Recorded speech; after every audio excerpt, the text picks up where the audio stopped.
Welcome again to Joe Stunner Boxing. On the undercard of the Sam Maxwell, Dalton Smith, DAZN, the undercard, there was a good 6-rounder between two undefeated fighters, and it was two young lads putting it all on the line. I wasn't that familiar with either of them. It was from Mansfield. It was Nico Leivars. Came in with 3 wins, no stoppage or knockout wins, no defeats, and 1 technical draw when there was a clash of heads. Can't read anything into that. And from Spain you had Alberto Motos, who was undefeated also. He had 4 wins with no knockouts. And this was, a good case of 2 young lads putting their undefeateds on the line, and it was a good little scrap. It was dominated. It wasn't a great fight because it was dominated by one guy, and that was Nico Leivars, who looked very, very impressive indeed. I mean, he really did. He would look like the bigger man. He's only 23. That means when he gets his man strength, he might start picking up a few, knockouts or stoppages. He didn't have Motos in any trouble, but he was hitting him with everything, and he was hitting him very cleanly and very quickly. And I was very, very impressed with Leivars' footwork. Orthodox fighter.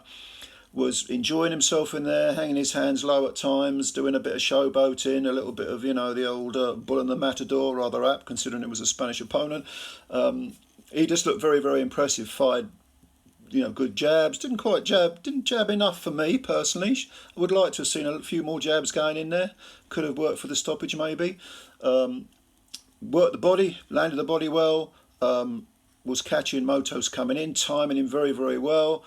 Motos, to his credit, although he was a step behind in just about every department, especially with the footwork, he just couldn't get close enough.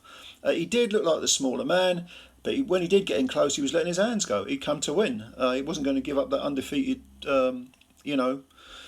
resume easily. He was going to have to work for it, Leivars, and he did. And it was just a very, very impressive performance by a good young fighter in Nico Leivars.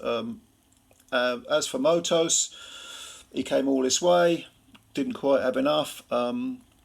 He actually did some switch hitting. I think in the 4th round he switched to southpaw. He looked like an orthodox fighter to me. I really don't know anything about Alberto Motos, but maybe that was out of frustration more than anything. And he was just a step behind in every department. He was smaller. He wasn't as quick, his punches weren't as fluid. Leivars was really relaxed and looked like he was really enjoying himself in there. And Sky Nicholson, who was on commentary, said it looked like Leivars was sort of using the 6 rounds to showcase his skills. Darren Barker did say afterwards, he's got some things to work on. I mean, of course, there's going to be tougher tests. Alberto Motos isn't exactly a world beater. He probably never will be. He'll be a good, honest pro. Can probably win a couple of domestic titles and maybe challenge for a European title. But with Leivars, you saw some potential world-class, a potential world-class operator. He's got a lot of tools in his toolbox, and I think it's a really, really good sign for the future for him. But he has to stay dedicated. He has to live the life. Don't get cocky. He was a bit flashy in there. Okay, you're having fun, I get it, but don't get complacent. And accept that you are going to have much, much tougher tests in the future. So I'm looking forward to seeing this guy, Nico Leivars. Have a look at him. It's on DAZN. I was impressed. See what you think. See if you agree with me. I'm looking forward to reading your comments. And like the video, subscribe if you're new. Thanks for listening. Bye for now.